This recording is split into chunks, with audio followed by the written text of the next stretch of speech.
Planning Commission to order. And Mr. Williams is going to read our guidelines for today. If I can read it with my glasses.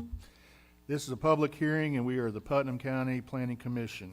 We are the designated local planning agency for the county as prescribed in Chapter 163 of the Florida statutes, and we function under the authority of Article 11 and 12 of the Putnam County Land Development Code. The primary responsibility of the commission is to serve as an advisory board to hear and make recommendations to the Board of County Commissioners on matters related to provision of and proposed amendment to the Putnam County Comprehensive Plan and Putnam County Land Development Code. The members of this board will review each application and make a recommendation to the Board of County Commissioners at their next regularly scheduled meeting on January 27th, 2026. Procedurally, we will call each case by name and number. A member of the staff will then briefly explain to us the nature of each request. We will then take any comments from the applicant or their representative, followed by any public comments concerning the request. Please direct all comments or statements to the board and not to other people in the audience. Before speaking, we will ask each person to be recognized, come forth to the lectern, and identify his or herself by name and address. After all persons wishing to speak have been heard, we will entertain a motion from the board. This motion will be voted on by the board members and become our recommendation to the Board of County Commissioners. The Board of County Commissioners will make the final determination regarding the application. All applicants have the right to withdraw their request at any time during the application process. The following cases were advertised as being considered at today's meeting, but will not be heard at the request of the applicant. There are none. If the applicant chooses to have these cases heard at a later date, the case will be re-advertised in accordance with the Putnam County Land Development Code and Florida statutes. Before we go into our first case, I need to poll the board.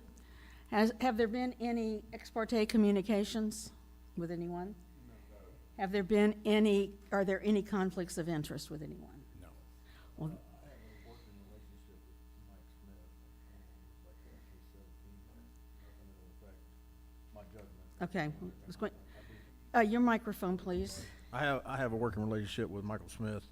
We work together on projects. Nothing will affect my decision making, but just put it out there that I do have a working relationship with him. Okay, it won't affect how you vote. It won't affect my vote. Okay, thank you. Anyone else? Okay. First up will be case number REC 25-000015, and Mr. Graves. Thank you, Madam Chair. For the record, Michael Graves, Planning and Development Services, and once again, this is case REC 25-000015. The applicant, James Rex Craig, through his agent, Bertil A. Haverland, is requesting a zoning map amendment from Commercial Retail C2 to Commercial General C3 on a 1.77 acres of land located at 147 Phillips Dairy Road in Palatka to allow for the development of a trade worker office and outdoor storage facility. Surrounding zonings include intensive and retail commercial C2 and C4. The subject site has a future land use designation of commercial. The property has approximately 350 feet total of access from Phillips Dairy Road, and according to the National Wetlands layer and the FEMA flood zone layer of the GIS map, the lands do not contain any wetlands and is located in FEMA flood zone X, which is not a special flood hazard area. Should the applicant's request be approved, the applicant will then be subject to review by the Development Review Committee before obtaining any permits for development on the property compatible with the C3 zoning district.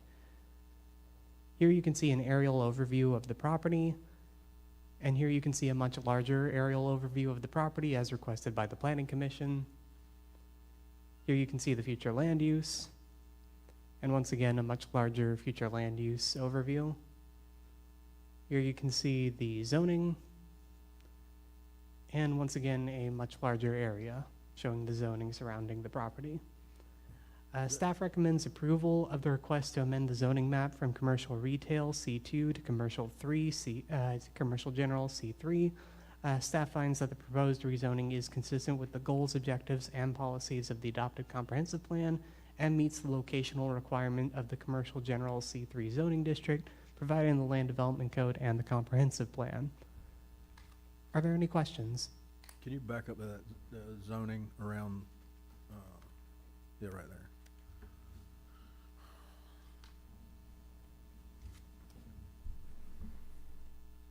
I don't see the C4 zoning in that color. The C4 was earlier this year approved by the Planning Commission and the Board of County Commissioners, but has not been updated on the GIS map yet. It is the property immediately to the left. Okay. That's up and operational, Correct. yes. What about the case we did last month? That one has not yet been approved by the Board of County Commissioners. Okay. All right. Any other questions of staff? Okay, at that point, then I will ask the owner or the owner's agent to come forward if you'd like to speak. Come up and give us your name and your address, and tell us about your project. Hello there, and thank you very much for your time today. My name is Del Haverland, 19 Silver Glen Drive, Palm Coast, Florida, 32137. I am the landowner, and going to be working to build some storage warehouses with either a little office space or showroom in support of small business, especially tradesmen. And that's the intent of the project. I have been involved in similar projects in the past, and I think Putnam County is kind of an up-and-coming county, and I think it's a good opportunity for both me and for the tradesmen in the area. And thank you again for everything, and if anybody has any questions, I'd be happy to address them. Are there any questions for Mr.? Okay, thank you so much. My pleasure. Appreciate your coming forward. Oh, thank you. All right, at this point, I will open the meeting up for public comment.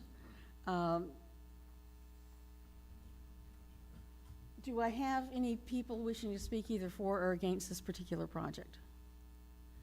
The card I have, I think, is for another project. All right, hearing no one coming forward to speak on this project, I'll close the public portion meeting of this hearing and bring it back to the board for discussion and decision. I'm for it. I think I like the fact that all of our commercial stuff is moving up right there in the, Mm-hmm. you know, the one area there. We've had 2 or 3 things come through here lately that seems like we're gonna have an influx of commercial business there, which makes me feel good, so I'm all for it. Anyone else? I wasn't at the last meeting. Where was the other property and? what Right, did it- straight across the street. It was right, across- yeah. And then what did it get rezoned to? It was Uh, going to, It was going from R2 to C4. It's the property directly to the north, the rather large one. No, I think this is a good transition there too, so I think it fits. Thank you. okay, anything else anyone would like to add? I will entertain a motion. I recommend we approve REZ 25000015 as is consistent with goals and objectives of Putnam County Comprehensive Plan. Do I heard a second there from Mr. Hafner? Any further discussion?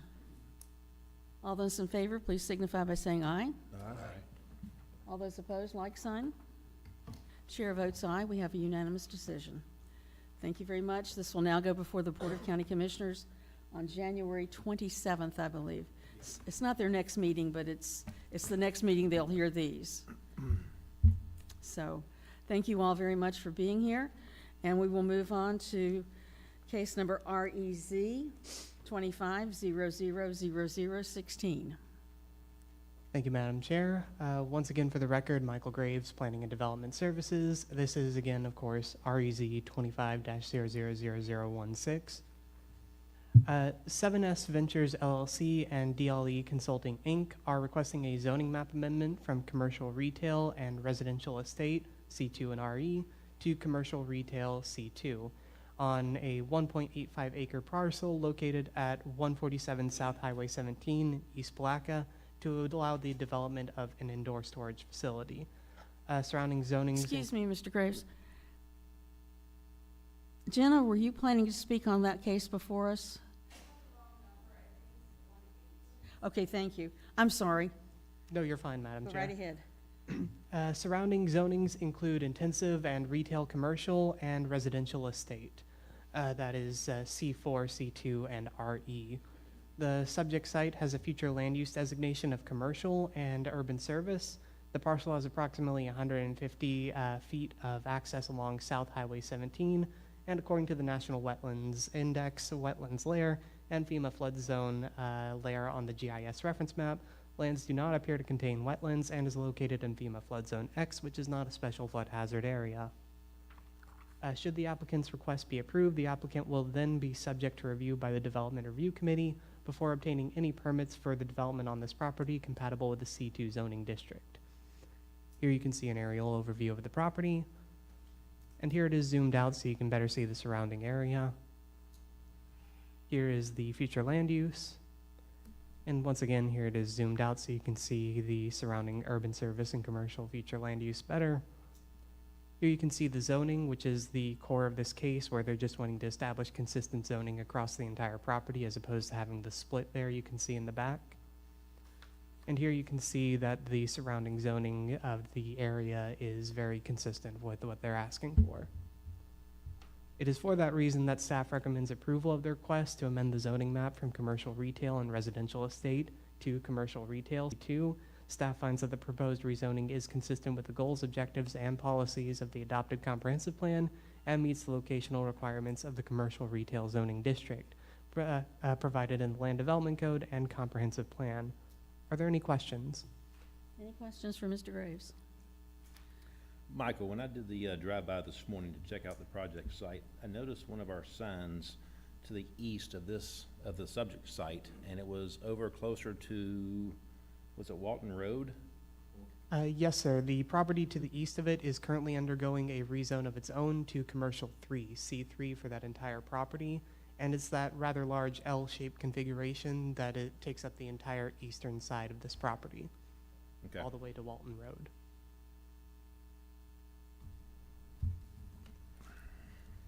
Anybody else have any questions for Mr. Graves?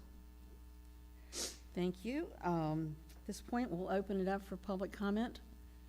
Oh, wait a minute, I'm sorry, I'm backwards here. Is the owner or the owner's agent here? Would you like to speak, sir? Please come forward and give us your name and address and tell us about your project.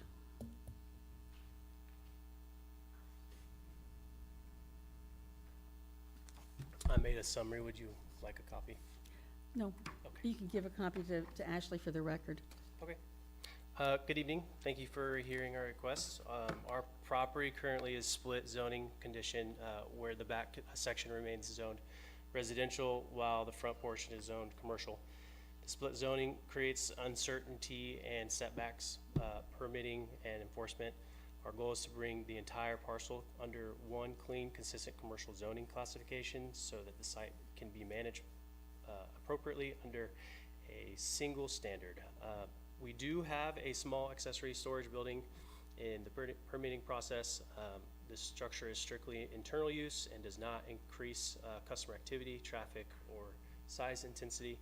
The zoning ensures that it is placed on the zoning ensures it is placed on properly zoned land and maintains compliance and county requirements. This request is consistent with the Putnam County Comprehensive Plan, follows the development pattern in the area, and is compatible with surrounding commercial uses. We are not changing operations, hours, or nature of our business, only correcting our outdated zone line. Could you give us your name and address again, please? I actually skipped it. Sorry. My name is Luke Yules. I live in Green Cove, 3610 Ogle Bay Drive. I'm the owner of Big A Roofing along with Austin Strickland. I don't know if you guys know who that is. Okay. Neil Strickland's son. Yes. Okay. Any questions of Mr. Yules? Well, thank you very much for coming forward. Thank you. Well, I do have one question. Yes, sir. Entry, are you gonna be able to enter on that property? Are you gonna, because you're gonna own the whole property, right? Yes, sir. So you could actually enter east of there and come back into, Potentially, that would be That would be, with permission of the property next door, Chrissy, who owns that now. She's been very, very great, in letting us use that. Potentially, I wouldn't plan on it unless she Yeah, is, it's not the same ownership. No. yeah, it's not. Oh, it isn't, okay. The property is currently developed with with Big A roofing facility there already, and already has access off of the highway.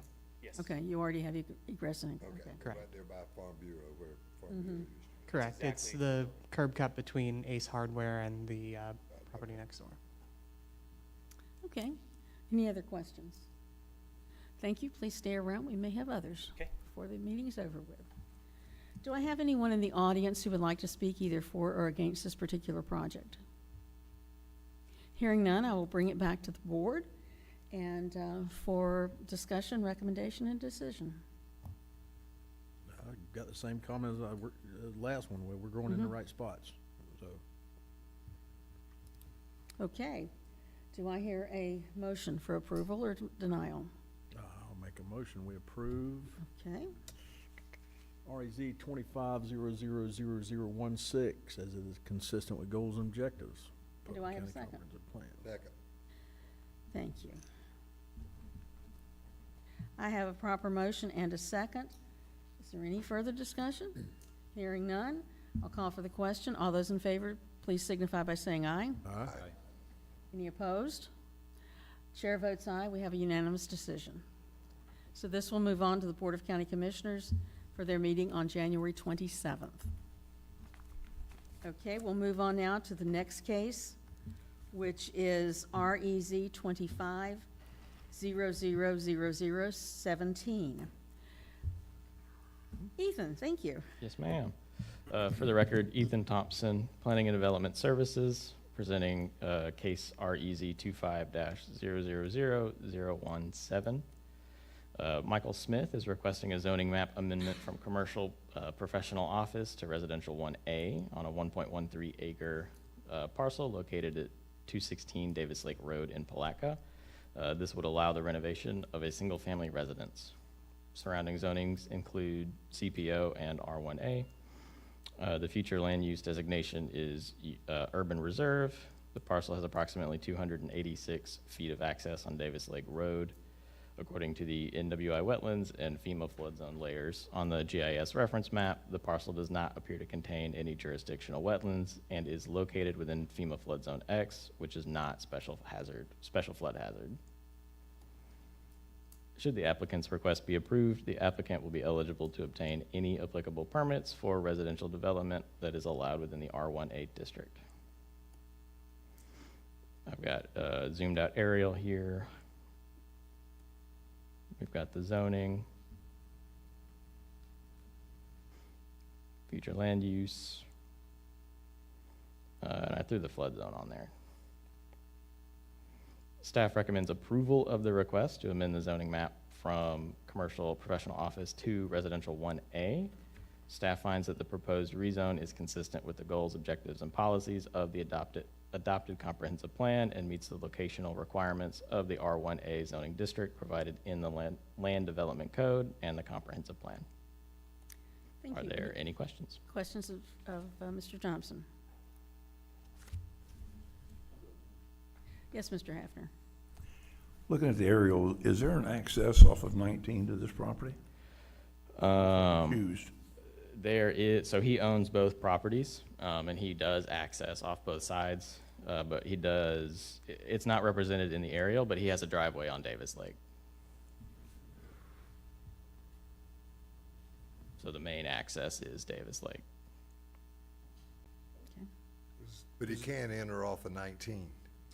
At some point, he is gonna need, an agreement with himself. He owns that property that fronts on 19, so theoretically, he could. But if he is going to continue, it will need an agreement. Okay. Is this an existing parcel to itself?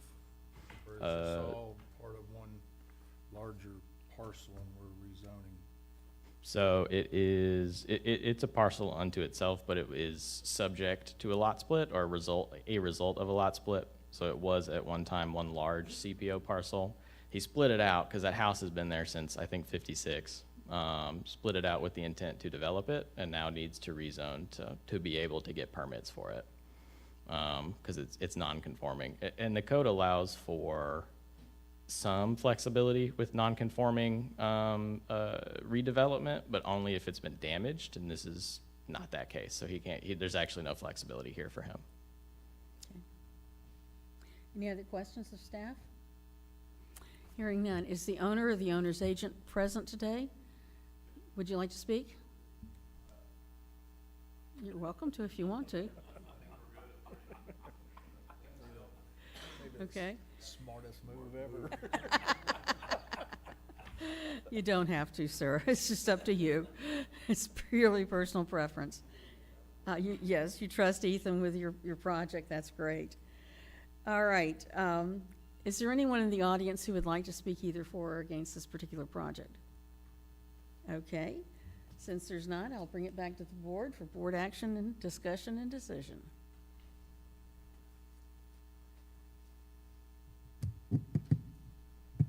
All right. I make a motion. Okay. I move we recommend that the Board of County Commissioners approve rezoning 00017 as it is consistent with the goals, objectives, and policies of the Putnam County Comprehensive Plan. Okay, I have a proper motion. Do I have a second? Second. Okay, I have a proper motion and a second. Anything else anyone wants to say about this project? All right, hearing none, we'll call for the question. All in favor, please signify by saying aye. Aye. All opposed, like sign. The chair votes aye. We have a unanimous decision. Thank you very much for coming forward and trusting us with your project. Your next step is the County Commission on January 27th. Thank you. All right, Michael, you're back up. We have REZ 25000018. And now the moment you've all been waiting for. Once again, Michael Graves, Planning and Development Services, and as the Madam Chair said, this is REZ 25-000018. CR20A Real Estate Holdings LLC are requesting a zoning map amendment from a plan unit development to agriculture estates on 356 more or less acres of property located at 960 CR20A in Hawthorne to allow for the development of agriculture purposes. Surrounding zonings include agriculture. The subject site has a future land use designation of rural residential, and the property has approximately 3,100 feet of access from CR20A. According to the NWI wetlands layer and FEMA flood zone layer on the GIS reference map, the lands do appear to contain some jurisdictional wetlands and is located within FEMA flood zone X and zone A. FEMA flood zone A is a special flood hazard area. Should the applicant's request be approved, the applicant will then be eligible for any development rights in the Agriculture Estate AE zoning district as outlined in Land Development Code section 45-73. Intensive agriculture will not be permitted on this property. Here you can see an aerial overview of the property. Considering the size, I felt it would be superfluous to do a zoom out on this one. Here you can see the future land use. Please note that the rural residential, which is across the street, is nowhere near it on the southern side of the road. It only exists because of the pre-plan unit development. And here you can see what I mentioned earlier, that it is surrounded on all sides by agriculture zoning, with this plan unit development sticking out in the middle of it all. Here you can see the wetlands. They are mostly found on the southern end of the property there in that sort of greenish blob. And the FEMA flood hazard zone also appears to follow a similar shape, with the purple on the bottom being the special flood hazard area. Staff recommends approval to the request to amend the zoning map from Plan Unit Development, PUD, to Agriculture Estate, AE. Staff finds that the proposed rezoning is consistent with the goals, objectives, and policies of the adopted comprehensive plan and meets the locational requirements of the Agriculture Estate Zoning District provided in the Land Development Code and the comprehensive plan. Are there any questions? The ag estate, is the density 1 per 5 acres or 1 per 20? The density is determined by the future land use, which is rural residential, so it would be 1 unit per 1 unit per 5 acres, going to 1 unit per acre with a paved road. Of note is the reason that we do agriculture estate here as opposed to agriculture just by itself is because the rural residential future land use policy does not allow for agriculture by itself, whereas it does allow for agriculture estate. Mr. Hafner? When was this PUD originally approved? If memory serves right, it was 2005 or 2007. It should say in the staff report. And there was no sunset clause in the PUD? There was no reversion clause. Okay. However, it did have a time limit, and that time limit has has expired. As such, no development can currently occur on this Okay. property without a rezone. Okay. Other questions? How many residential lots were gonna be in that PUD? Couple hundred. Okay. If they were to go to a agriculture estate zoning district right now and maintain the future land use policy of rural residential, even if they were to try and do a type 1 subdivision at this time, they would be highly limited to, because of the FEMA flood hazard zone, they would be limited to less than 100 total lots possible. Okay, I like that direction. Matt, do you have a question? Yeah, so could you walk me through this? I've read this several times. I just want to be clear. It says, while the rezoning of this property to agriculture or agricultural estate does not first appear consistent. So the PUD is gone, correct? Correct? So walk me through where this, if you would, just for my education, where this future land use or rural residential becomes an issue. So the exact wording between the land development code and the comprehensive plan is never fully consistent. That's one of the big issues that staff has always had with the different policies, is we've been trying for years to make them more consistent between the two. And last year we had some impressive growth on the land development code side to make it more consistent with the comprehensive plan. One of the things that has been regularly overlooked is that policy A.1.4.A.5.A, if memory serves right, of the comprehensive plan basically says that in rural residential, agriculture is considered a holding zone and you cannot rezone to agriculture. Because it doesn't specify agriculture versus agriculture estate in the comprehensive plan, it does initially appear that agriculture estate would also be considered not applicable. However, if we look into land development code, there is a table that is referenced in that staff report. I believe it's table 2.1 or something like that, where the agriculture estate has been historically approved by the Planning Commission and Board of County Commissioners into in the rural residential future land use category, including this very year, REZ 2501, which was a very similar case where an expired PUD in rural residential future land use was going to agriculture estate for the purpose of doing agriculture development. Thank you. No problem. Any other questions of staff? So why are we not seeing a application also for the changing of the future land use? They are not required to change the future land use. If they're wanting to do agriculture development, they can technically do that in agriculture estate zoning district, as allowed by the comprehensive plan. As while it is considered a holding zoning, we can't take any property rights away from agriculture or agriculture estate zoning districts just because it's in the rural residential future land use. So if they wanted to do any kind of like growing of crops or raising of non-intensive livestock, they would be allowed by right in the agriculture estate zoning district and rural residential future land use category. But if they wanted to go to an intensive agricultural use, then they would have to change the future land use. Correct. Okay. If anything, this just indicates that they have no intent of doing intensive agriculture in the near future. Okay. All righty, any other questions? Is the owner or the owner's agent present today? Would you like to come forward and talk to us? Please give us your name and address. Madam Chair and board members. I'm Clay Swager. I'm a land planner. I work with EDA Consultants. Property owners asked me to help them put this rezoning application together that you have today. It's a relatively new property owner for this land. It's about 356 acres. His intent is to use it for agricultural purposes, pasture land, livestock, the limited agricultural uses that your staff had indicated.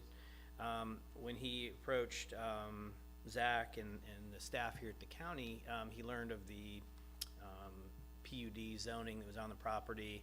I have some records back from 2011, and I think it was about 236 units. Like, it was a pretty large residential plan development, and those timelines have lapsed, so it's sort of an invalid zoning, if you will, but it's still zoned PUD on the property. And so county planning staff indicate if you want to use the land for these limited ag purposes, you need to rezone the property. And so we are proposing the AE zoning.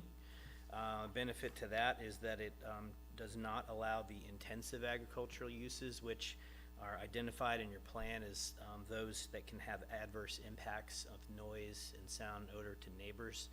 It's only limited to the more the limited agricultural uses. So that's the intent for the property owner. They want to improve the property and have it be a homestead for them and a ranch, and sort of bring it back to more of the rural character of the area as far as the zoning goes, and the use for that matter. So I appreciate working with planning staff on this. As you saw, they were recommending approval of it, and appreciate your consideration on this today. Thank you. Thank you. Any questions for the agent? So this means Sir. that I can have a house and a couple of horses. This doesn't mean I can raise 300 cows. What does that mean when it Intensive? Well, The land development code intensive. specifies what it classifies as intensive agriculture and what is not classified as intensive agriculture.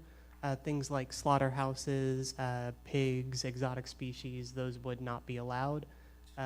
You could have horses, you could have a significant number of cows, because cows are not technically considered intensive by right.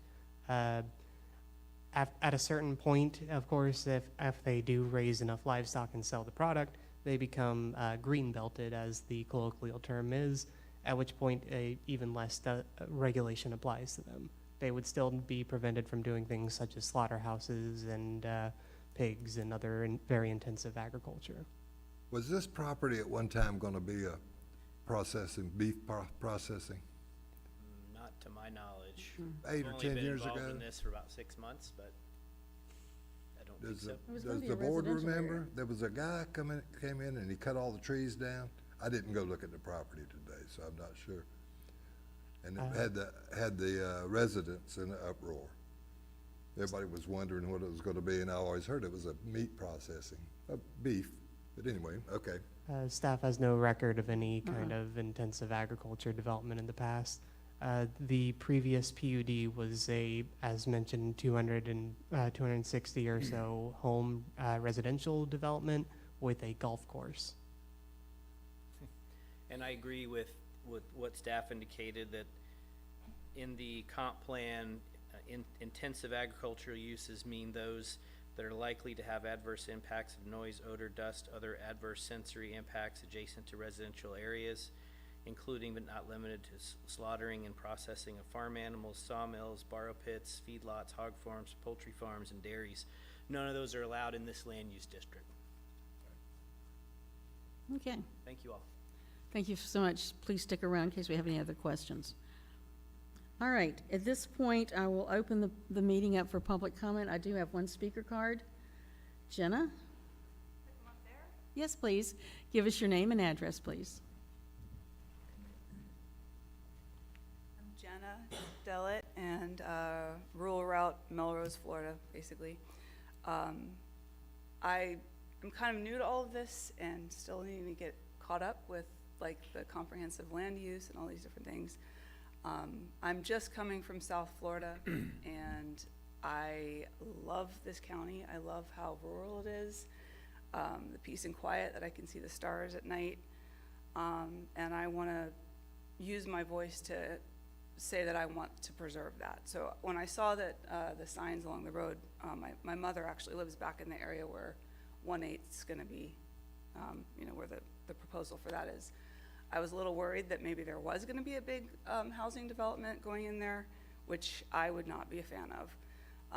What I just heard Clay, I think his name was, express about the desire to preserve the nature and character of that area sounds great to me, so I don't have any opposition to it. I would have an opposition or an objection if it was going to be, creating a lot of noise and traffic and pollution and things like that. So Well, that's being taken away with this action.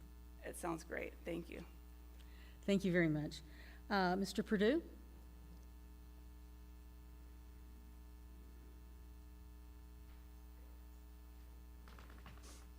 Yes, I live just across the street from this property. Could you give us your name? Randy Pardue. And I live right across the street from that property. And they have cut down some trees, but they've kept it relatively nice, I would say. It's not intrusive. From what I understood, he was gonna make trails for his horses, for his wife to ride, and some areas for cattle. I don't know how many pumps he's planning on digging, how many wells, or how many animals he has there, but there is a lot of wetlands surrounding his area. Our lake is across the street.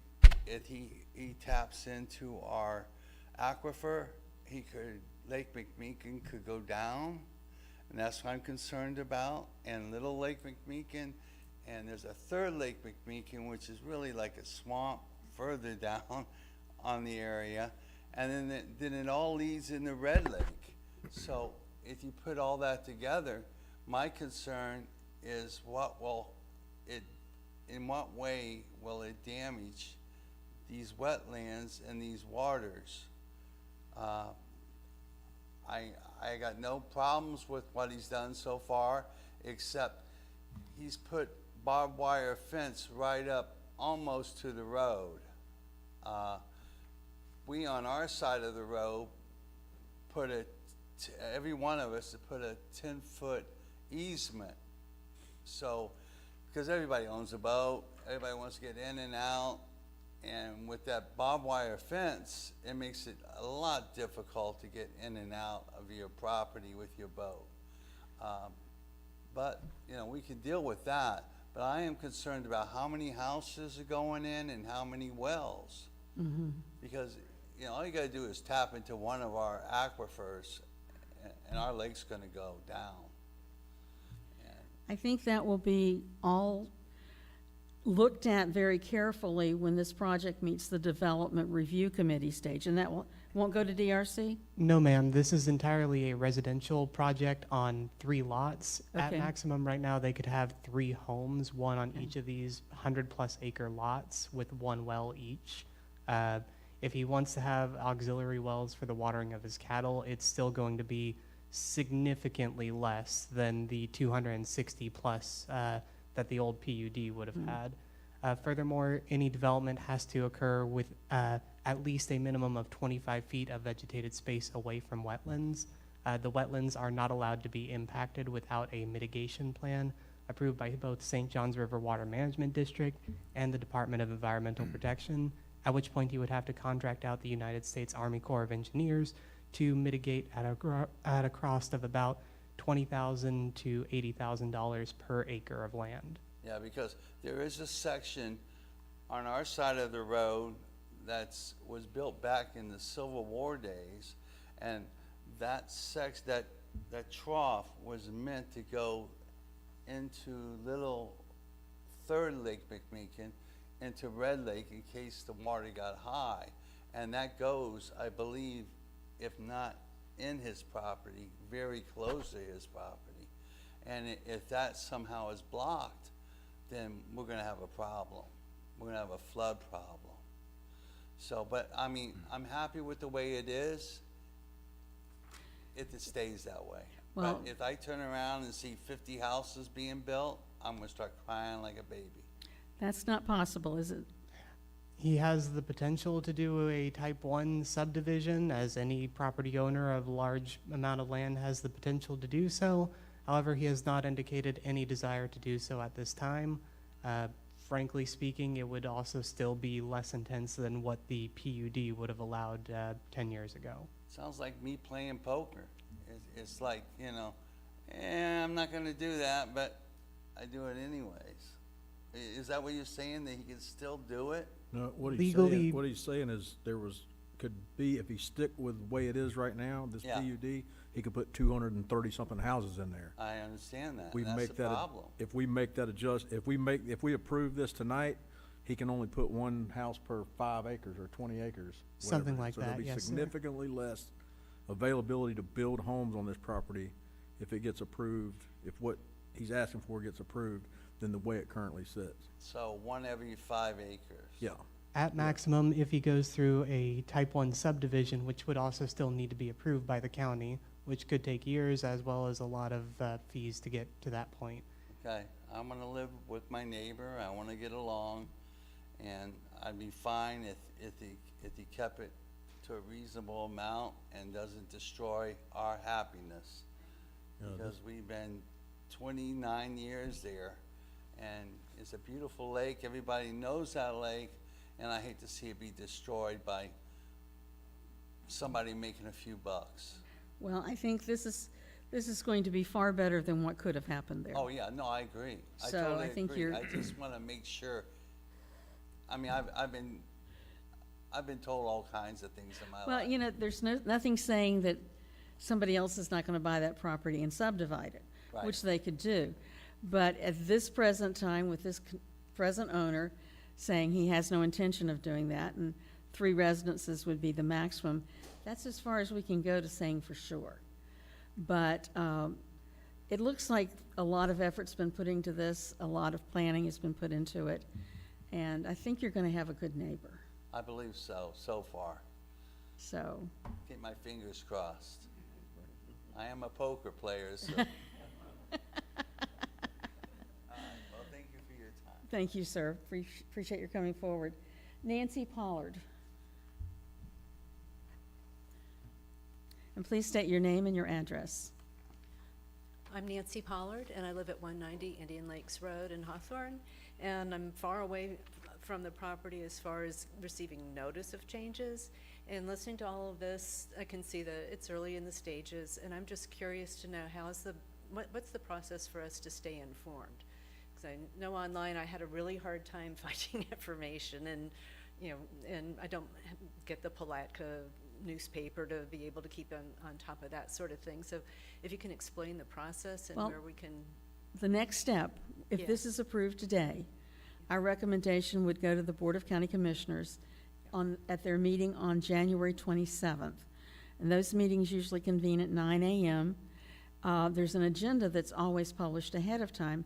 You can always call the Planning and Zoning Office and speak to Kristen, our secretary, or any of our planners, and get an update on what's going on with the project. But the best way would be to watch or attend that county commission meeting, Board of County Commissioners meeting, on January 27th. Yeah, we were planning to go. When this is presented. And that way you would know what's happening with that. From that point on, once the county commission approves it, they're eligible for permitting and. So because of the size of this property, there will be 2 Board of County Commissioner meetings. The Right. first one will be, of course, on January 27th, where they will decide when the second one will be, and they'll inform everyone at that time. At that time, staff will also send out a second letter to all property owners within 300 feet of the property, as required by Florida Sunshine Law. We will also update the signs that are currently on the road there to inform everyone of when that second meeting will be. There will also be a second ad in the Palatka Daily News. I know you say you didn't get it, but we are required to post that anyway. Yeah, I was hoping for the signs. That was how I Signs, knew. the signs Yeah, are that helped. a That's good helpful. indication. Now, Madam Chair. will this be a large-scale map amendment? It's not a map amendment, it's still a That's right, rezone. it's zoning, that's right. But ultimately, because it is so large, it does need two meetings. Okay, that's right. Madam Chair, if I may, real quick, too. Yes, sir. One item that wasn't covered by both of you is that the agenda for the BOCC meeting is posted on the county website. So, but basically, that's the next step, and the 2 meetings by the county commission. And then after the second meeting, if it's all approved, then this project's pretty much a go. Correct. After the second meeting by the Board of County Commissioners, due to its nature as agriculture estate, which is a residential zoning district, unless they have any intent to subdivide, which they have indicated they do not, they can obtain building permits for their 1 to 3 houses on these 3 separate properties. And as long as they maintain that 25-foot buffer from the wetlands and all of their setbacks, they're good to start getting their home there, getting their accessory barn or carport or shed or garage or what have you there, and then getting their livestock on the property. So, anybody else wishing to speak before the board this afternoon on the case? Okay, hearing none, then I will bring it back to the board and close the public hearing portion of this meeting. Board members, what's your pleasure? We're growing where we're growing, and I like it when we're backing up when we need to back up. So this is a reversion to the agricultural side of what we're doing there. So I'm actually excited for that to be going the opposite way of development, which is what this is doing. So yeah, we look forward to seeing that. Yeah, it's kind of rare when we get that opportunity to back down the density of a piece of land rather than pushing it forward. So you're going from 236 homes on a piece of land 3, and you're keeping the same number of acres, and it's going to be mostly open and wild and natural. It's always a joy when we're able to fix the mistakes of our past. Yes, it is a joy to fix our mistakes of the past. So, I have a question. I like the way it's going. I just have a procedural question.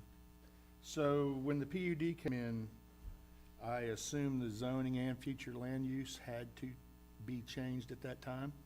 To my knowledge, yes, sir. yes.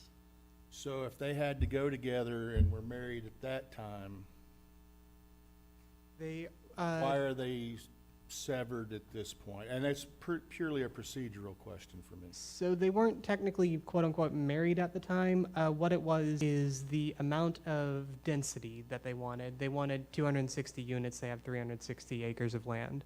Even if we take in wetland density transfers and FEMA flood hazard density transfers, to get with 360 acres of land, at the time we did have Agriculture 1 and I believe Agriculture 2 was that in play at that time. Yep. Even if they were in Agriculture 1, that would be 1 unit per 10 acres, which with 360 acres of land, that's only 36 units. Because they wanted 260 plus units, they had to change it to rural residential so they could get that density that they desired. And the golf course, of course, allowed in rural residential. They don't necessarily need to change the future land use policy. The only reason that they would have to change it to agriculture, like the surrounding future land use, would be if they wanted to do anything that's intensive agriculture. Your slaughterhouses, your pig farms, your exotic livestock. Alternatively, if they wanted to do anything that's more dense than rural residential, they would have to, first off, pray. Second off, they would have to provide us with some kind of utilities to get to, say, a rural center or something like that, which they have no intent of doing. Right, okay. No, I was just, I forgot this was some time ago and we didn't have all the zoning and Right. allowances we do. Right. I appreciate that, thank you. You're fine. And I'm, with everybody else, I'm glad to see us getting a second crack at this so, in the future if we need it, thank you. Now, if only we could do something about like the Interlochen Lake Estates, 0.1 acre lots out there. You don't want to see the overlay of all the different lots that are out there. They're pretty crazy. But Putnam County's growing, but we don't need to grow that way, and we don't need to grow in that area. We're trying to manage our growth in a reasonable fashion, and I think staff is doing an excellent job of ushering through and shepherding these projects. So, any other questions or concerns? I'll entertain a motion. Madam Chair, I'd like to move to approve RAZ 25-000018 due to it being consistent with the goals and objectives of the comprehensive plan. I have a proper motion. Do I have a second? Second coming from Mr. Morris. Thank you, sir. All right, I've got proper motion and second on the floor. Is there any further discussion? Hearing none. I'm going to call for the question. All in favor, please signify by saying aye. All opposed, like sign. Chair votes aye. We have a unanimous decision. Please convey to your client that this is an exciting project. We don't get to use that word on a lot of things, but this is exciting. To revert that land back to being natural. That will be great. So thank you all for being here this afternoon. We only have a few matters of business to tend to. You're welcome to stay, but we won't be offended if you want to go. So, but we do appreciate your being here and exercising that civic duty, which not everybody does. All right. Under old business, do we have any action coming up under old business? All right, there's no action under old business. Under new business, Mr. Williams, I think you wanted to bring up some things. Yeah, I just have a couple of questions and a couple of handouts for everybody, for the commission to consider. One of the questions I have reading through the process of the Planning Commission, and I'd like to work with staff on this for a better understanding. I understand, and one of my questions has always been, why is DRC after we basically recommend approval of PUDs and major subdivisions? So when I was reading through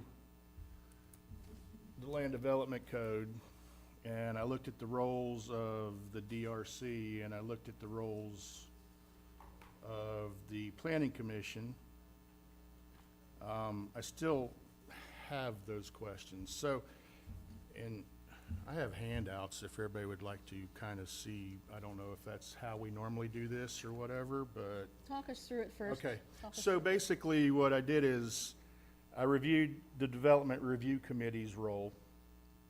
And in that, there's basically two shalls. They shall meet as needed to conduct development plan review and shall be open to the public.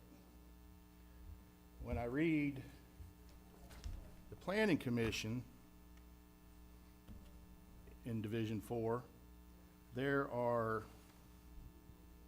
8 or 9 shalls. So my question stems from the Planning Commission as a citizen board, and under the authority granted, I'm just paraphrasing all this, the Planning Commission is hereby designated as the local planning agency for the county. Pursuant to the Community Planning Act, the Planning Commission is hereby designated to be the Land Development Regulation Commission and shall perform the functions and duties prescribed in that act. It goes on to say it shall monitor and oversee the operation, effectiveness, and status of the code. Much more there. Shall conduct public hearings, check. Shall review and make recommendations regarding redevelopment plans prepared under Florida Statute, Chapter 163, Part 3. The Planning Commission shall recommend land use policies to the board and respond to requests. The Planning Commission shall review all requests for rezoning, check, we do that. And then H. Here, and this is where I'm kind of struggling, so I'd like clarification. The Planning Commission shall review subdivision plans as described in Article 7. So, I'm not a smart fellow, but Chat, GPT, and AI and everything else is, so I kind of went through and put all the Muni code and everything in that, and asked it to develop the workflow per our code, because it says DRC make recommendations to the reviewing board kind of ambiguous in our land development code, I'll give you that, what that term means, regarding any such development plans, vesting applications, subdivision plans, or site plans. So when I read this, it's like DRC, in my mind, should be on the front end, and then the planning commission, once all that's agreed to, should hear more of the final product.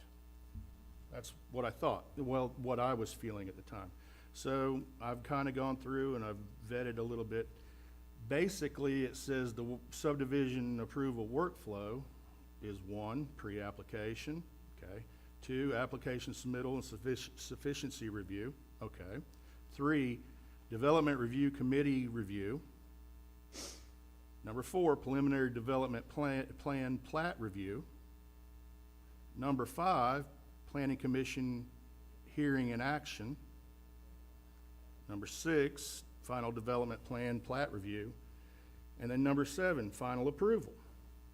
And it said, for some purposes, the planning commission president, planning commission may endorse the final plat once all conditions are met. I have found that that was the end, or the end function at one time, but we don't do it that way anymore. So I'm kind of wondering what changed or why we're not, because when you really dig deep into H, subdivision plans, that is pretty much, that is the preliminary plat stage. So I'm wondering why it's kind of roles are reversed at this point. Zach, you want to address that? I will definitely give it a try to answer that and to provide some clarity on the matter. So I'll start by saying the DRC is functioning in the pre-review for the PUD application as required by the code ever since Mr. Minor's project back in July. You changed it, yeah. When there was, when we went through that and went through the text amendment that did not get adopted, the DRC is, for lack of better words, intercepting PUD applications. We're doing a review, we're providing comments, possibly getting a revised set of plans and development agreement before it moves on to the public hearing process. In terms of subdivisions, we don't get a lot of plats. I think in my time here, if you count D.R. Horton, we've had, I want to say 4 plats come through unincorporated Putnam County. And prior to the adoption of Senate Bill 783 or 4, that is exactly what was happening. When we got an application for a plat review, not so eloquently as laid out by AI, but it was pre-application meeting, preliminary site plan review, preliminary plat review, went to the county surveyor to make sure the plat instrument itself was sufficient, and then we requested the final plat review. Somewhere in there, the language was written to allow for, once the preliminary plat was approved, the applicant could obtain site work permits to put in infrastructure, and then concurrently the final plat was prepared and reviewed again. There was language in the land development code that allowed the preliminary and final plat approvals to occur concurrently, which we only ever saw that happen with one subdivision, which was Kickin' It Ranch. It was 3 lots out on Price Road and Hawthorne. So that's how it was going. Right now we've got D.R. Horton, which was a PUD, and that started last year. They're still working through the plat process. They do have their preliminary order to do the site work improvements of the property and grade everything. They are working on getting their final plat in for the final review. But with all that said, Senate Bill 780, whatever, 3 or 4, being adopted and effective July 1 of 25 has kind of hindered county staff and how we're moving forward with plats. The direction that we've received from the county attorney is essentially if the developer is going to maintain the infrastructure, water and roads, and any other infrastructure that would typically be maintained by the jurisdiction, if they're going to maintain it, then there's no justification for a board review. However, again, of his opinion, if the intent is to convey either the stormwater or the roads or both to the county, at that point, then the county can weigh in and review, the county being the commission, can weigh in and review the plat for approval. But I think the short way to answer your question is we've not had enough plats in here to really, for you guys to see those plats come through. I mean, quite literally, Kicking It Ranch, D.R. Horton, the replat for Mount Royal. I really truly believe There were a those couple it. others If I that may. I've signed. I can't remember what they were, but Azalea on the St. John's was a replat for Last year we had Smith. 3 Type 1 subdivisions that come to mind that were actually new plats. One of them was withdrawn before it even got to you guys because they ran out of money to do it. One of them was MD Smith & Sons, which you guys did see and you guys approved. And the final one, I think that one was actually the replat for Mount Royal on the St. John's. Even Azalea on the St. John's was, sorry, I got them mixed up. Azalea on the St. John's was the year before even. This year we have 3 Type 1 subdivisions total, and we're in December, of course. One of them being D.R. Horton. The other 2 are both replats. One of them is a replat for a single lot, just so that they don't have to pay taxes on it because it is for the homeowners association. And before this year, they didn't have to pay taxes on it because it was HOA property.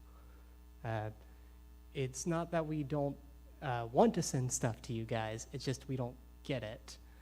We don't have anything to show you guys. Well, yeah, so I'm just asking a couple of these questions because of what's coming, the development, and also related to Senate Bill 1080.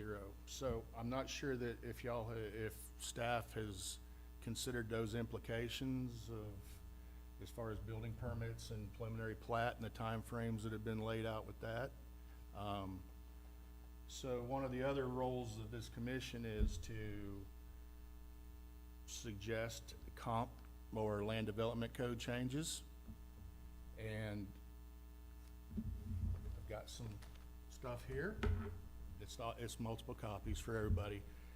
And what I would like to do is take this opportunity to, because Senate Bill 1080 basically says that the preliminary plat, they can start pulling permits up to 75% of their permits and all this. So part of my concern was I want public involvement, I want it to go through the process correctly, and I want it to be ready to build, and we don't, because our code may not have fully addressed it. And the other part of it is Senate Bill 1080 gives a definite timeline on when you have to make these changes. And I know Senate Bill 180 says you can't change anything for 3 years, whatever, but it's kind of conflicting. But I would like to, not today, I'd just like to put this on the record and give it to staff and the other members here so we can kind of start looking at how this can flow.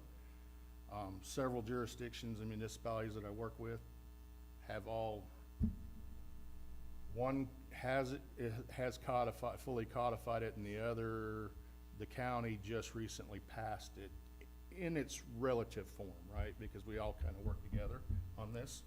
And that will comply and better clarify the process, because that's one of the mandates, and set the time frames and everything else, and when that clock starts to start issuing building permits. Because the last thing we want to do, in my opinion, and why I took this role, is development running us over and not being able to address it, right? Because if the Senate bill, well, now it's state statute says if we don't get these timelines, it's basically approved and they can go. And so I would just like to, if this is even how we do this, just hand this out. I would like to ask for a workshop. I know the commission has talked about it previously. Joint workshop, yeah. A joint workshop, and give staff the opportunity to kind of digest this. This is my very rough draft of trying to combine and make it look like Putnam County Muni Code, and then see where we can go to start moving this process forward to make sure that we are in compliance, so that when the major track home guys come in, they just don't run us right over with state statutes, so. Would it be possible, since we're not having a hearing in January, to schedule a planning commission workshop the day we normally would meet, and just sit down and let staff and attorneys enlighten us on these new laws and statutes that have come in? But you want to meet with the county commissioners also? I'm not sure how it needs to work. It may be that we need to get our Procedurally. act together first, and then, if we feel like we need to ask for a joint meeting with the Board of Commissioners. But would it be possible for us to take that time next month and just sit down and say, we're gonna allow ourselves 2.5 hours or whatever to go through this and study it? Because all of these new things, if something new comes up, we accept it when it comes, but we don't really study it and understand it in depth. Would that be something possible, Zach?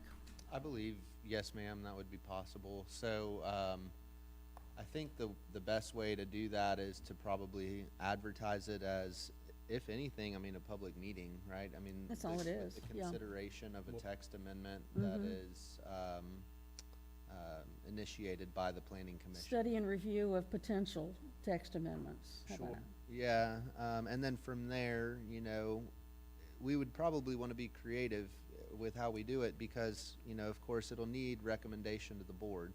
So if we really, plan this, pun intended, accordingly, that public hearing in January could be the recommending action to the board. I know personally, it's not for the text amendment, it's not something that I've been pursuing just because it's so much energy. Like the last few text amendments that I tried to spark up for a good cause, they were, it took months to go through the process. So, and with Senate Bill 180, there's a pretty large class action lawsuit that multiple jurisdictions have filed against the state. The county, Putnam County, is not involved, but we do anticipate that to be walked back a little bit and hopefully give municipalities more of that home run rule that we're so used to. But yeah, if that's the direction of this planning commission, though we have no constituent initiated cases, we could still plan to have a Training, enlightenment.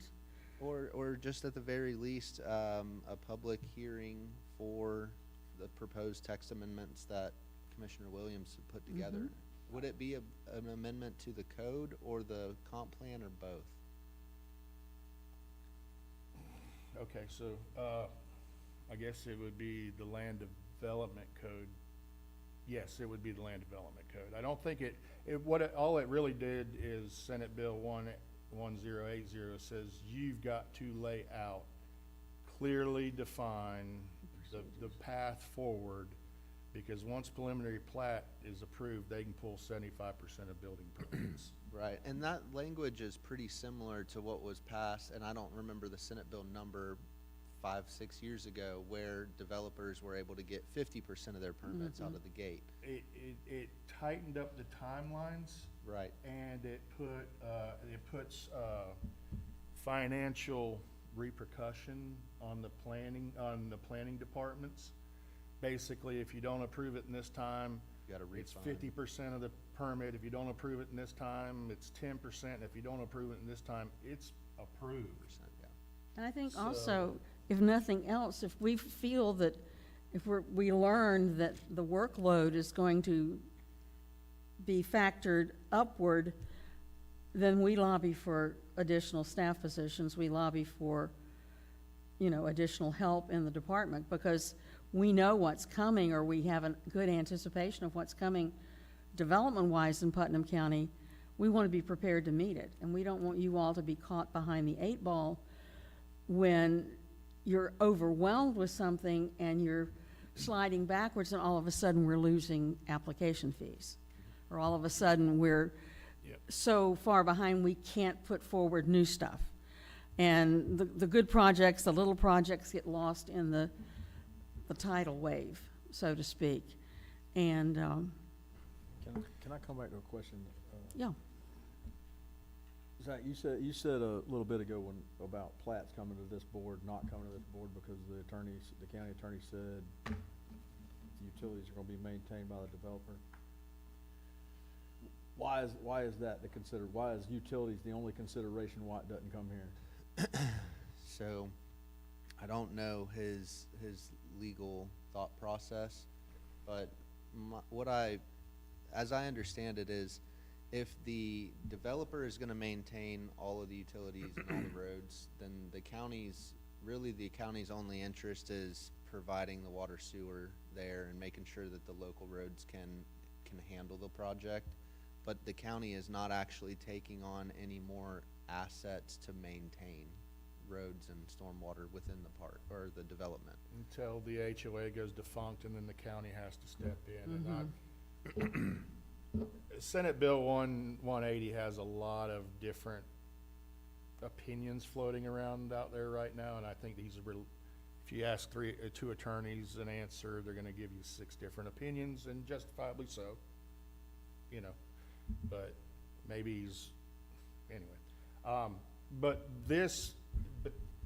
what I would like to just hand out, if we can, and just start for digestion purposes, we can talk about later, is actually one thing in the Senate Bill 1080, it's ironic that they're so close, is you only get 3 opportunities to ask for additional information as a board, or as a review committee, right? So if it comes in totally messed up or lacking, you ask for questions, that puts you kind of in a quagmire. What I'm trying to suggest is that we look at this. It lays out everything that's required, all the timelines, all the stuff, everything that has to happen in the whole process. That way, and so far, it's been compliant with state statute and been accepted. Although our code might say it, this, I believe, is a starting point to actually put the process on paper, because like I say, once that preliminary plat is approved, Katie, bar the doors, it's gone, so, anyway. So, if I may. Quick question for you, Matt. So the jurisdictions, you said one codified it, one just recently passed something. Were they able to do it from the staff perspective and still be in compliance with Senate Bill 180? Because wasn't there some restrictions about how we couldn't do something from our perspective that would be more stringent, but it could be citizen initiated?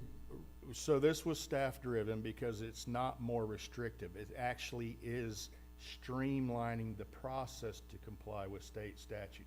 Again, I guess it's which way you view it, but it is, to my knowledge, it basically follows state statute that says you will do this. This is just a bunch of explanation on how you get to that point and expectations. So it's not more restrictive. It's not adding anything. It's just clarifying. And most jurisdictions have had to do this because land development code gets cobbled together over years, and this conflicts with that and all this other stuff. So it might be a good time for us to reset, put our process in order so that it doesn't cause problems for planning, building, our commissioners, and everybody as a whole. That's just my view. Well, thank you, one, for taking the time to kind of bring this to light, and to maybe try to move this thing forward. And from my perspective, time is of the essence. So the sooner we can meet, the sooner to get this thing moving, the better we may be. So my only question at this point would be the direction. Would you prefer it to be a workshop on that next Wednesday, or would you prefer it to be considered an actual public hearing? I believe our land development code says it has to be a workshop. I think a workshop is more appropriate at this point. We can have a public hearing later. This could come before us as a case at the February meeting or the March meeting, whenever it's ready to be presented to the board. But let's start with just doing a workshop where nothing binding is done. Right. And it's been my experience throughout my career that when you have well-defined processes and procedures that you can tie back to statute, you have a solid foundation on which to defend anything. Yes, sir. I wanted to take a moment here to thank the Planning Commission, actually. Mr. Sheffield, thank you for bringing up the mention of we can't make anything more restrictive. And while I don't think Mr. Williams' idea will be more restrictive, it is good to keep that in mind as we move forward to that workshop. What I really wanted to thank the Planning Commission as a whole on, however, is something that was probably an unintentional side effect of the minor case from earlier this year, where you kind of caught staff with our pants down, so to speak, on policy and rules of operation. This year, of course, we have been dealing with the D.R. Horton case. Because of the way that the Senate bills are worded, they do qualify as being affected by that. Because of the Planning Commission specifically catching staff by policy, staff had to go back and make sure that we're following everything to the letter. We've redoubled our efforts on every aspect, from making sure that building permits for non-conforming structures are following the proper procedure, to making sure that every plan unit development goes to DRC before coming to you, of course. And part of that is really hammering home on the DRC policies for the subdivisions and other plan unit developments and other policies, in fact. Even commercial development, we are hammering home, this is what the code says that DRC needs. We are being more stringent and less wavering on some of those policies that in the past we have kind of overlooked, just because they are somewhat redundant in a lot of cases. Going on to the D.R. Horton case in particular, the way that subdivision policy is laid out right now is that a lot of the timeline burden is placed specifically on the shoulders of the applicants. We cannot move forward with a second DRC review until the applicant themselves gives us an updated policy. We do make it clear at the very beginning that they have this specific timeline that they'll meet, and if they give us the updated policy after that, the updated plat after that, they will go to this time. If it takes them too long, they'll go to this time.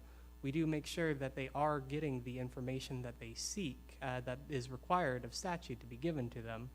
This is your definitive timeline. We always, however, put in a clause of it is subject to change depending on your turnaround time.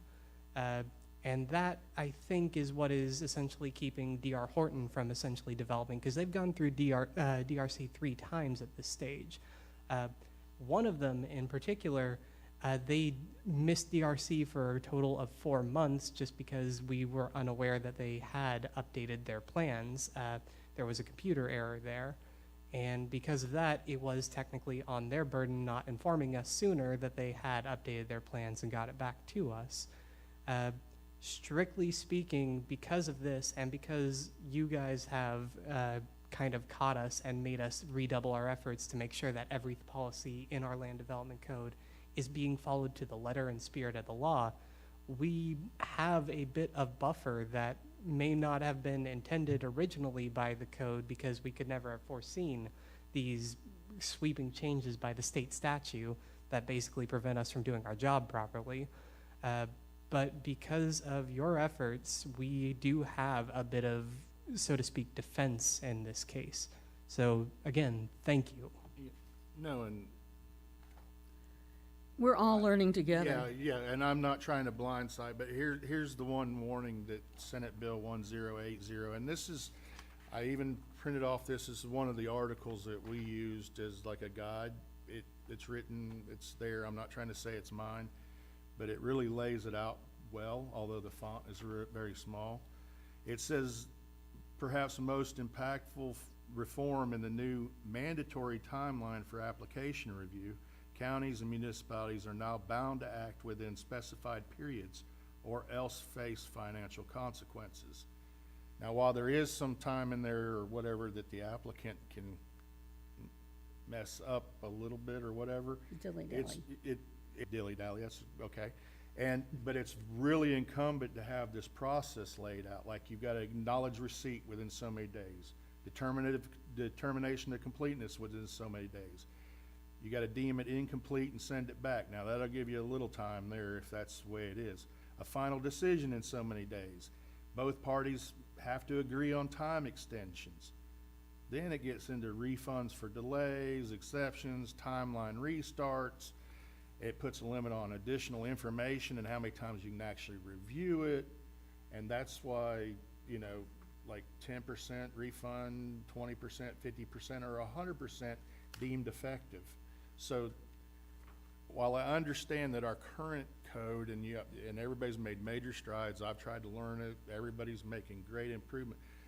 I think this is something we really need to dig into, and that's the reason I was bringing it to everybody with this little thing I copied and just the bare bones kind of guide that of other drafts of ordinances that I know have been going through, because with the changes that went through the Senate, it changed, let's see, chapters 125, 163, 177, 380, 472, and there's another one in here somewhere. So it changed a lot of it's changed a lot of statutes, and all I'm saying is other people, and I was on the outside of it, have done a lot of hard digging and everything else, and I'm not saying it's by any means the final product, but I think it's a great start to get us going there, because this thing went in effect in July. And if D.R. Horton comes back, they could possibly use this. You are absolutely correct. Is it insufficient to say to staff that, you know, you guys need to be compliant with such and such statute? I'm just really trying to help protect, because I stole the code, and I guess I'm really just asking, where do you see the shortcoming at from a procedural standpoint? I mean, I understand the part about the plat's not coming here, like I got. Yeah, no, that was just a question. So we went through that, so, okay, yeah. This is my second part of this, and I really, because to change code from this commission, the way I read it, it takes community involvement, it takes a workshop, it takes and it's gonna take staff, because there is no way in the world that Matt Williams found every Nuance. morsel of information in the land development code. Tried my best. Well, I think it's an opportunity for us to learn more as a commission. It's an opportunity for us to take greater ownership in our process. And it's an opportunity to give us a way that we can stand behind staff and be their advocates when they get overwhelmed, when people are coming at them from 4 directions and wanting 14 different things on the same date. It's our opportunity to know what's going on and be able to say, hey, Commissioner, we really need to back up our staff a little better.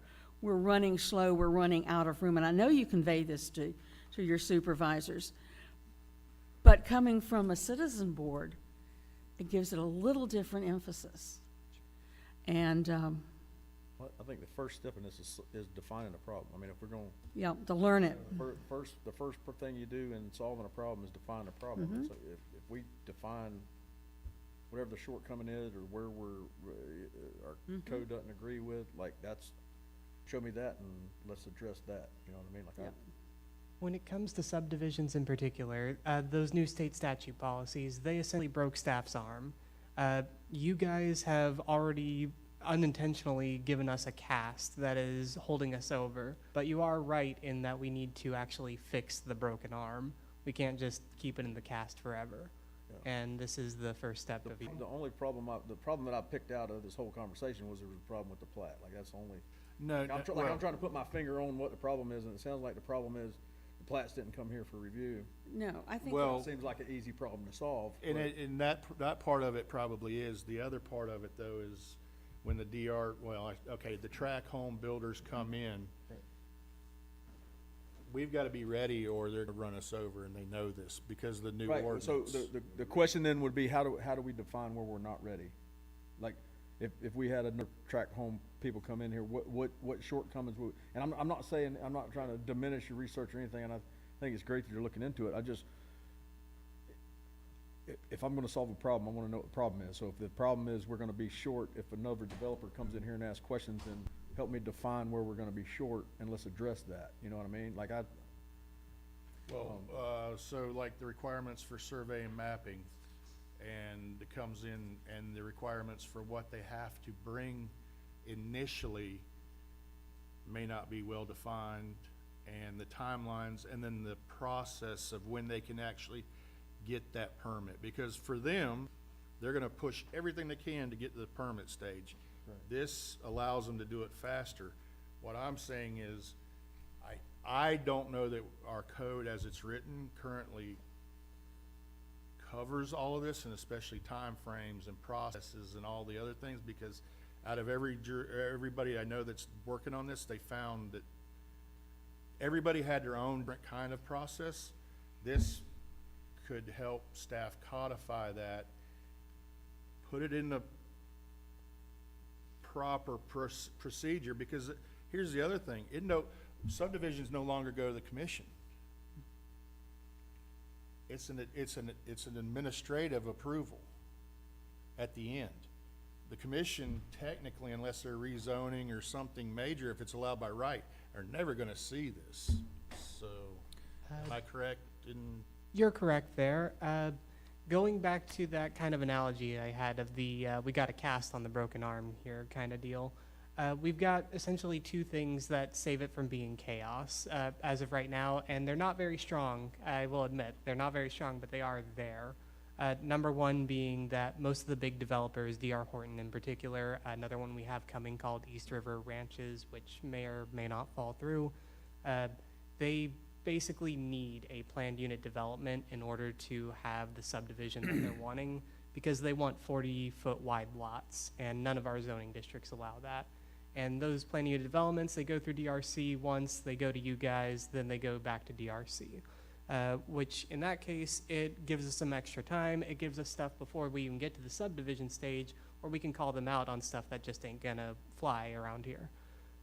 The other thing that we have is, again, going back to the DRC and D.R. Horton in particular, they went through DRC 3 times, and they never got preliminary approval until this most recent third one, specifically because their plans were just absolutely not compatible with our land development code and the plan unit development agreement that they agreed to. Because of that, and because we put the operating onus on them to essentially, they had to update their plans before we could move forward with the second DRC, and then every time that they did, we would acknowledge that we received it, we would acknowledge when their date was, we would get them there as soon and quick as possible. One time we even gave them an expedited review just to ensure that. Every time it became a matter of we are following what the state statute is to the best of our ability, but it comes down to how fast can D.R. Horton operate.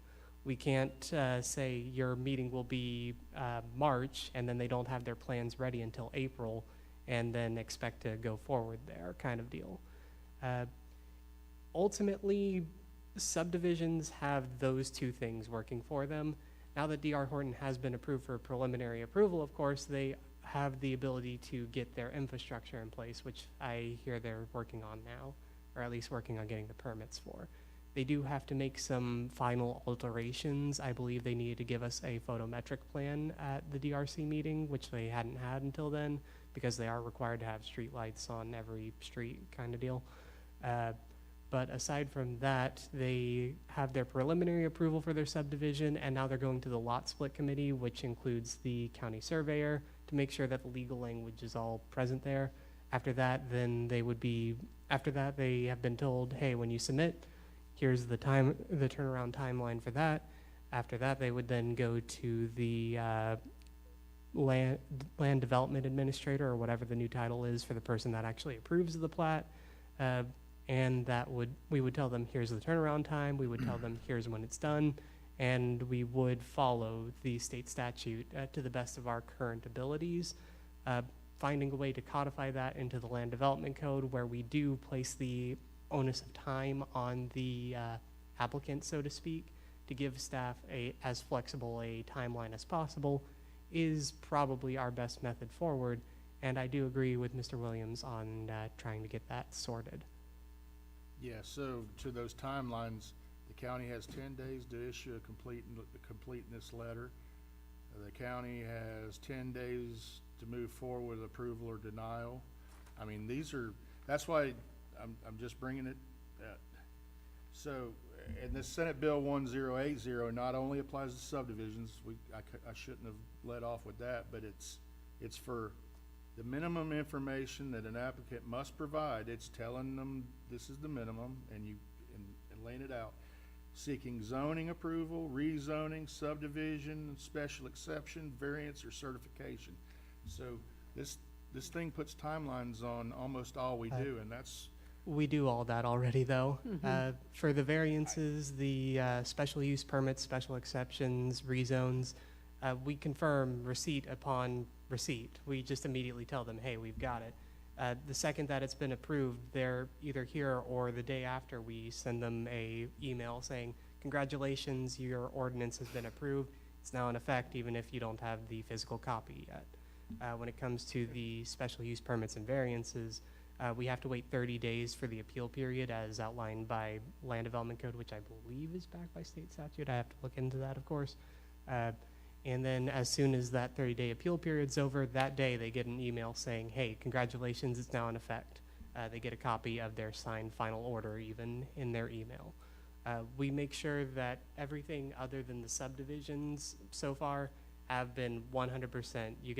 We got 10 days, we have it done in a single day kind of deal. We keep on top of all that. The subdivisions are a bit funkier because it is so much work, and so much of that work is honestly the applicants, frankly speaking. Having worked on the D.R. Horton project in DRC, I can tell you that while I did spend like a good day or two actually just combing through every part of the land development code to make sure that everything was appropriate, most of the work was done by D.R. Horton before it even showed up on my desk. And it was done again by them before their second meeting. Two things I want to say. Number one, since that meeting, the minor meeting, you guys have given us stellar work. And as chair, I can't appreciate anything more than that. You have really pushed, and I know you've pushed yourselves, but you have given us work that there hasn't been a lot of room for question on. And that's very appreciative. The second thing I want to say is we need to know the bird's eye view. We need to know the overview as your commission, and that's what we are. We're like your board of directors or whatever you want to call us. We don't need to get down in the weeds with you and roll around on 10 days here and 2 days here. That we trust you for. But I think if we were to really understand the big picture on the land development code, because we've not got into that part of the code yet. And we've not really dug through the land development code like we did the comp plan. We spent days and hours doing the comp plan review. And this board went through every page, line by line, and made changes where they were appropriate and where they were needed. That's not something we can do with the land development code because you all have to initiate a lot of that.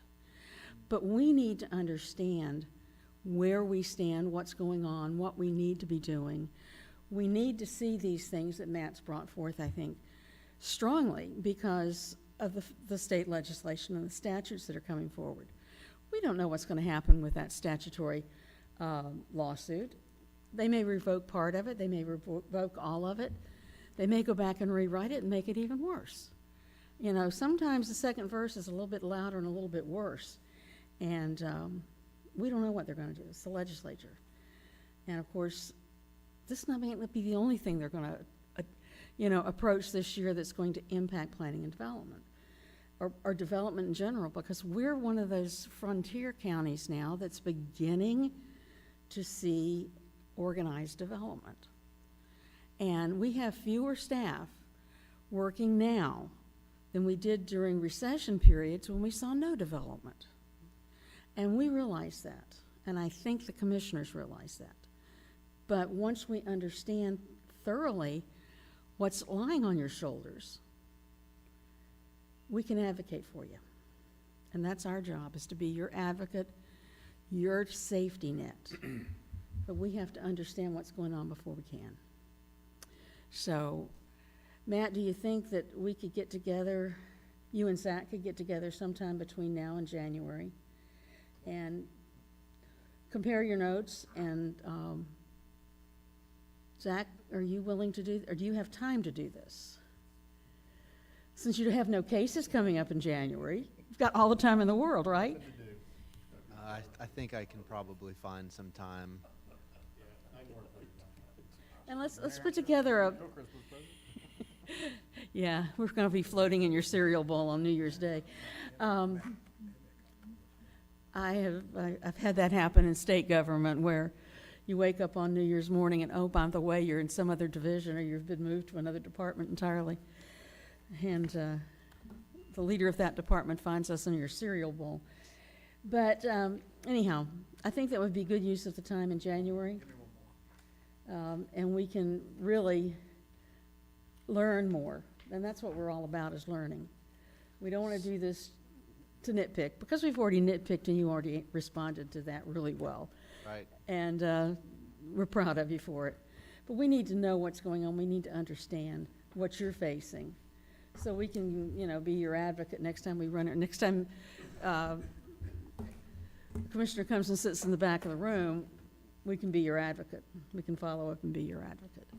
So, Just a little right, though, you got good magnifying glass? I apologize for the font, but if you can use that to Google it and actually look at it. Yeah, when I printed it, I'm like, I can't afford to print anymore. You got a copy for me? Yes, ma'am. But I really do appreciate you all in this very much. And Matt, I appreciate your taking the time. As a new member of this commission, you have certainly spent time and done your homework, and that's been good. I get paid to do this on the other side, my other job, so I was trying to help, maybe. Show it off. No, a lot of people, no. Hey, you have to borrow and I'm here to help share. staff too and help this county. That's what I'm trying, that's my goal, so, thank you. On policies and procedures and stuff like this, if you don't plagiarize, you're not doing it right. So, I do have a question under old business about a couple of our projects. The one that came before us today on Davis Lake Road is already under construction. And we just approved to recommend to the Board of County Commissioners today. Yeah, so the problem with the one on Davis Lake Road is I've made a pretty good number of changes since becoming the Director of Development Services. But one of the things that was happening was when renovation permits were coming in, level 1, 2, 3 alterations, when they were coming in, they weren't getting a zoning review. They were going based off of the scope of work and saying, oh, it's just a new roof and some windows, we're not changing the footprint, no impervious surface, and they were just issuing it. Well, Mr. Smith had a building permit that was issued, and he had to submit for a revision at one point in time, and when he submitted the revision, it was after I enacted everything goes through zoning. Michael caught the mishap and tried to kill the permit, which I understand, but I said, whoa, we have already issued this permit. We cannot kill this permit. We put together a plan. The property owner applied for a rezone. And if, for whatever reason, the Board of County Commissioners denies his rezone, we're going to then vest the single-family home that's on the commercial property. I don't foresee that happening. Okay. And the other one was the project we approved on the corner of 17 and Walton Road last month. that Mr. Suggs spoke about. It's got a nice brand-new building sitting on it, and it hadn't gone before Board of County Commissioners, has it? So again, with that one, the property where the building is sitting is already zoned, is already zoned commercial. We were cleaning up the tail end, the south side of that property where there was some residential estate zoning. Okay, good. Hilariously, both of these cases are something that I mentioned earlier with the thank you speech about. Because of you guys, we doubled down on reviewing this stuff and making sure that it was compliant. So thank you again. Well, we don't want to play traffic cop too much more, but we, like I say, we're your safety net. And that's our role and what we want to be for you all. It was rather interesting when I drove by today to do a site visit at Davis Lake, that construction was well underway. Oh, yeah. And in my notes, I had highlighted that no construction permit would be issued until this thing is done. So I pondered that for a few minutes, but I did too, nonetheless. you know? Yeah, that permit was actually issued, I want to say like June or July. And the revision came in probably around October. Something like that. Hilariously, the person that issued the permit no longer works here, not for that, but for other reasons. But, you know, it's one of those cases of, oh, we made a mistake, we're trying to fix it, we're going to prevent mistakes from happening in the future. Yeah, when you make those mistakes, then you gotta be fair to both sides. So, things happen, you move forward, you do better, you become aware it happens. You've done well. Yep. You've done well, and we appreciate you. Is there any other old business that we need to discuss? Just something super brief. The site visit log that circulated before, we missed, looks like 3 of you. So I just ask that everybody stop by on their way out, make sure that their site visits are updated. I don't want to put anybody on record, but there's 3 of you that need to take a look at this. I'll be glad to put them on notice. If you didn't visit, you still have to circle no. But that's okay. Any new business to come before the board other than what Mr. Williams has brought up? We now have come to the approval minutes. Do I hear any, there was one change that I mentioned to Ashley. She had Mr. Morris and I kind of combined there, listed me as Susan Morris, but ask her to change that. But anything else that needs to be changed in the minutes? Yeah, if you don't mind, remove my last name under the first paragraph. I was not present last meeting. Please bear with Ashley. It was the different Ashley last meeting. I understand, we're we're switching every time, aren't we? I don't know what they're doing, honestly. She'd be better off explaining how they're doing it. That's okay.